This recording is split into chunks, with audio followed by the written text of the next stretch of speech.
Bonjour, aujourd'hui on continue notre leçon sur le partitif et on regarde plus exactement la négation avec le partitif.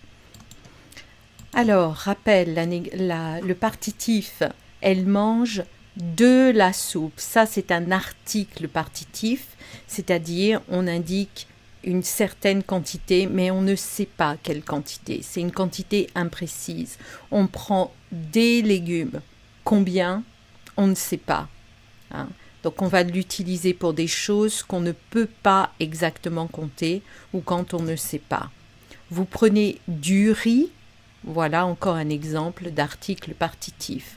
Donc de la soupe, féminin singulier, des légumes, pluriel, du riz, masculin singulier, il va acheter des sandwichs, pluriel. Très bien. Alors, donc on a dit, quand vous voulez exprimer en anglais, vous allez dire I'd like coffee, I would like some coffee. On entend les deux, ce some des fois peut être supprimé. En français, on ne peut pas. On a besoin d'un article. Donc, je voudrais du café. J'aimerais du café. On est obligé d'avoir un article quand on a une quantité imprécise. I need pants. Oui, j'ai besoin de pantalons. Ok? Pas j'ai besoin pantalon. We need something. I'm wearing pants. Je porte un pantalon.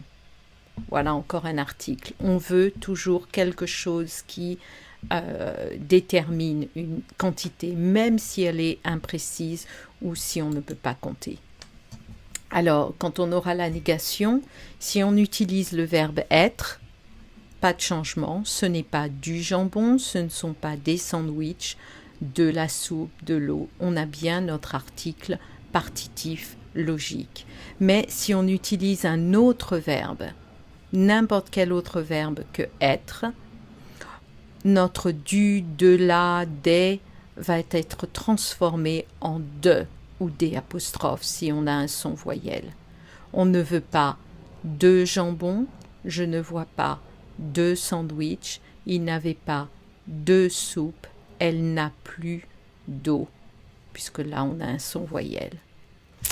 Donc, quel que soit le verbe, du, de la, des devient de ou des apostrophes, sauf avec le verbe être.